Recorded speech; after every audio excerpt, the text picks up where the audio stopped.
What's going on, you guys? Your boy Slumpy, and we're back from our long weekend. Me and Rob went and traveled to 2 regionals this weekend, Very long weekend. and we're here with our top 8 competitor at Spokane regionals. And what is your name, and what did you play? I'm Rob Loa. Played Gren Maju, and I knew it was gonna be a small event. I didn't think it would be that small, but it's pretty small. Want to have some fun. I haven't topped in a super long time, and I was like, yeah, this deck's pretty. Yeah, it's actually really nice. It's actually really competitive. It has a really good matchup against Orcus, and I felt like I was gonna play that a lot. Which I only played one. It has a good Orcus matchup, and is a pretty good Sky Striker matchup. Contrary to what people think, it actually is a really good matchup for this deck. And there's nothing more satisfying than just like having a 10,000 Maju just come down and lay his big fat dick on the table and just. I don't know if I could say that, but we're going with it. It's fine. But yeah, this big thing on the table and just slap people around with it. It's awesome. But I definitely got this deck idea from the guy who got second. I don't know his name. I'm sorry, man. We got second at the YCS Portland. Was brilliant using the level 8s. I liked this deck before.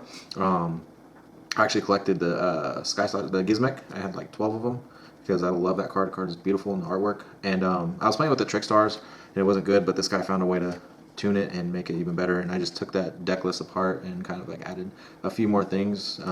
So I liked it. And let's jump into it, I guess. We're doing shoutouts at the end. I'm not following the trend. Okay. All right. Shout out at the end. Sorry. Everybody's probably was about to skip, and they're like, "Oh God, it's at the end now." Okay, you can skip the end. All right. Get through this. All right, let's go and get to it. All right, so 45. That was the difference. The guy played that got second.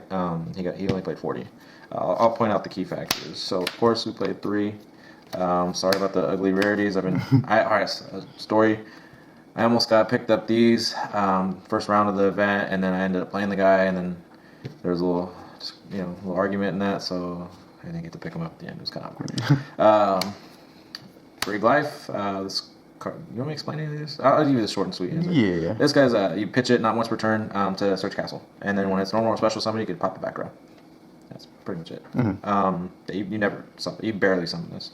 And then the 2 crank tops. You're always going second. Which is kind of tricky because a lot of the Orcus decks want to go second now, which is kind of annoying because I'd lose dice rolls and like, yeah, you can go first.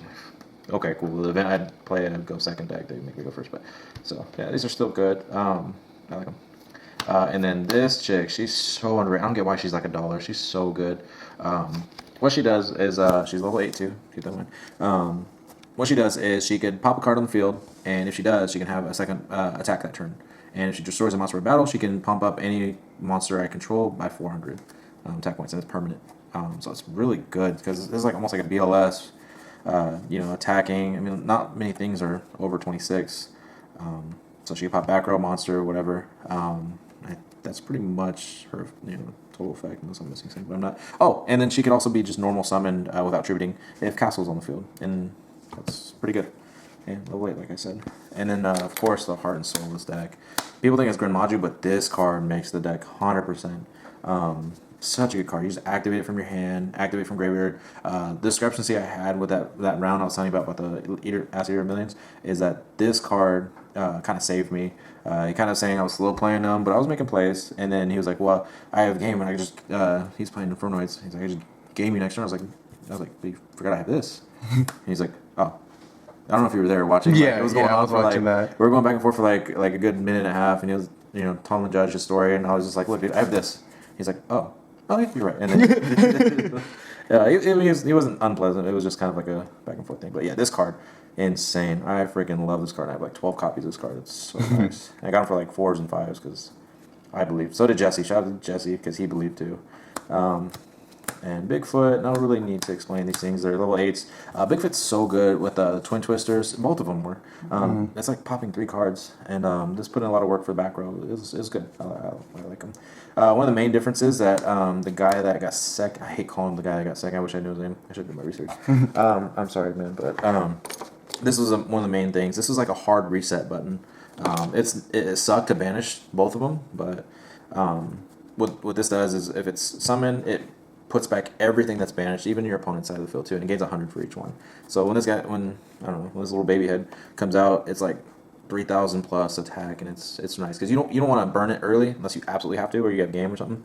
But it kind of conflicts with Gren Maju itself. But this is like I said, it's like a hard reset. Like fuck, I only have like 4 or 5 cards left. I need to fucking put this shit back and then make Gizmek live again. So I like this. Also, when it's banished, no, when it's sent to graveyard, sorry, you banish the top 5 of each player's graveyard, deck. So yeah, I like Necroface.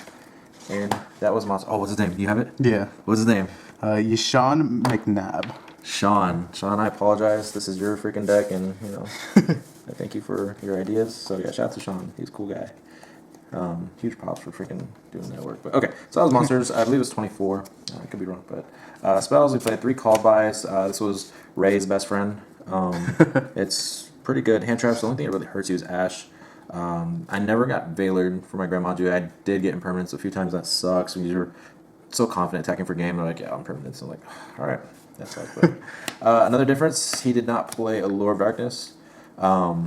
A lot of the targets in here are dark. Like there's only like the wind and Pregatops being earth, and everything else is dark. So I really liked Allure. Plus it banishes a card, which is kind of the goal of the deck, and it helps you dig deeper into it. And I guess the other draw power was trade in. This was kind of almost on my cutting block because I don't know, these weren't as for sure, but they're still good. These are like always sided out, so trade in's not bad. Another draw power is 3 pots.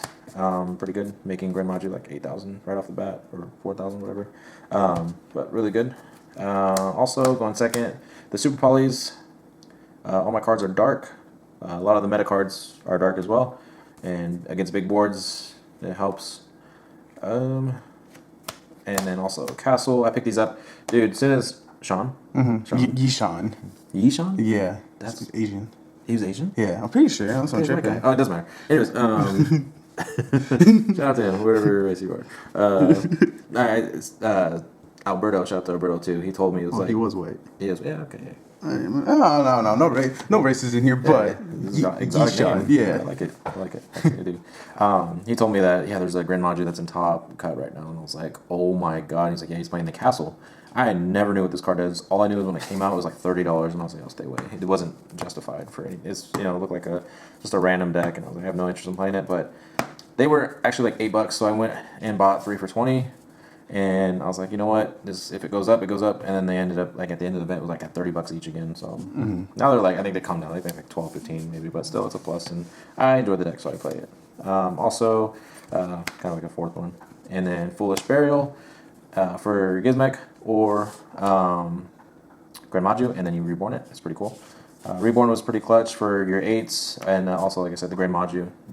They like get rid of it, and they think it's over, and then he comes back out. And ruins days. So that's the deck. It's 45. I don't know if I'd change anything to it. It flowed pretty well. The only thing I would change maybe is the Pankratops, because a lot of decks want me to go first now. So I don't know. We'll see. So we'll go into side or extra. We'll go to the extra first. Yeah. This deck is awesome, so we can play this. A lot of people are surprised, like, this gets rid of problem cards that can't be targeted, and also it's just a standard body. If it gets destroyed, just detach. This was Orcus's buddy too, and also I actually used that on Ray as well. Also really good against Salad too. Oh yeah, yes. Oh yeah, that's right. I did use that on. I think not on the event. I think I was just practicing. Yeah, that's when we were playing. This is freaking nice. And it can't be destroyed, and it gets pumped up in my graveyards. Sometimes nice, but yeah, this was clutch. This is probably the most rank 8 made. Just standard. You don't know what you're playing. You go blind and say this. I don't know. Just mainly just Sky Striker, but whatever. Just a big body. He's decent. I don't think Nishan was playing this. I tried it. It never came up. Also, this package, the Galaxy, I think it came up maybe twice. It's just cool. Like, Cypher takes, but usually don't have to. You can just overlay, pop a card, face up card, and this one's like any card, and then pop. And you can still attack. You want attack for 4,000 first, then pop whatever if you want. So that's it for the ranks. I played just a standard Nightmare package. Barely went into this. Maybe Phoenix once. These two are just usually banished. For Gizmek, I usually banish like.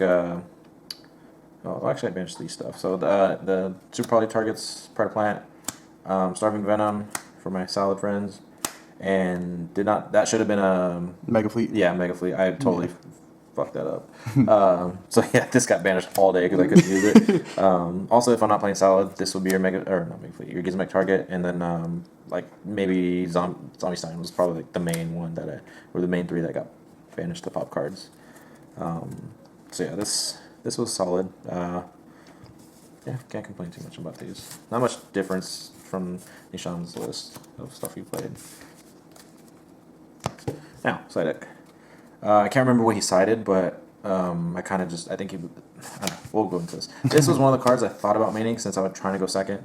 Maybe a change in the future. Again, it's up 7, but it's a dark, so, and it resets hands, so if like sometimes it's like your shit hands in the beginning are Gren Maju early, or maybe double Gren Maju with nothing to keep banishing shit. So it's like this can help filter that. So maybe this will save. That's a story time. 3 Twin Twisters, like I said, with the danger shit, you can just pop. There can only be one, or there can be only ones. Let me say that name wrong. These getting a Salad, anything that really summons more than one. Summon limit, it's pretty good. A lot of decks will make me go first after they realize how dangerous this deck could really be. And then, if you haven't noticed, that was only 14 cards. It's supposed to be 3. My dumbass put 2 for some reason, so I played this event with 14 side cards, like a fucking idiot. But did you ever need the third Cosmic at all, like all day? I'm sure it would have been nice, to have an option of something, but we're too stupid to write it down. I'm tired. I don't know. We had a long trip, so I'll blame it on that. Yeah. So I would have played a third Cyclone, but I played 14 cards for some fucking reason. I didn't notice it until like round 3, and I'm like, counting my side when I'm siding out. I'm like, what the fuck is the 15th card? I'm like searching my deck, and I'm like, I always take a picture of my list before you start. That's a good tip. Always take a picture of your deck list, because shit like this will pop up. And I'm counting. Like, my dumbass really put 14, and I was like, that's okay. Happens. Was there any changes you wanted to make to the main deck at all, or the extra or side, besides the Mega Fleet? Just the Pancreas. Yeah. That's another stupid. I was so dumb. That's a dumb decision sometimes. I guess when you're tired, or I really don't have an excuse. That shouldn't happen. That's just dumb on my part. Just the Pancreas maybe. I don't plan on playing this deck. I got my top, maybe in locals, but I got a top of this, so maybe, I don't know. We'll see. No, I really like this. I would change this to Secret Rare, but it's super expensive. No, I don't think I would change anything. Just to make it fleet, like you said. Yeah, probably play a 15th side card. I think that's all I would change. And shoutouts. Yes. Shout out to this team right here. I don't know if you can see that. Yes. Who else? Shout out to you, Danny Slump God, for the first time topping together. He's been topping nonstop, and I can't top for shit. I've topped like a year and a half since like last nationals. Shout out to Manav. He also topped with us. No, fuck Manav. You know what? He always tops everything. I'm done with his ass, bro. Shout out to Manav. I still love him. And who else? Yeah. Shout out to you again for making that drive. That was awesome. Shout out to the whole team. Shout out to Bento Box Games. Check him out. TN just opened up a store. We went to a store Friday night for his grand opening. Went to Seattle. Just to give you guys an idea how stupid this weekend was. Seattle is like in the corner of Washington. About 5.5 hours across the whole state to Spokane, which is where this event was. And then Sunday, drove all the way along the border of Oregon and Washington to Salem, which was like 6.5 hours. And then after that, we drove like 3 hours up north back to where we are now. So it was a long ass weekend. I looked at my odometer and it was like almost 1,000 miles too. Like it was a long. Oh, shout out to this guy right here. Hey, come here. Where's he at? Come here, dude. Reko. No, don't lift your leg. I ain't petting you. Come here. Shout out to this guy right here. He has no idea what's going on. He was napping, so I just woke him up. Shout out to this guy. Yeah, that's about it. All right, bro. Well, thank you. Congratulations on your top. Finally did it together, man. And hope to see you at future events. What events are you going to be going to? Oh, we're going to Dallas. And we're going to London. Yep. Euro trip. Red Light District. And, we'll see what happens. All right, bro. Well, thank you for the deck profile. We'll see you later. So Slumpy slumping out.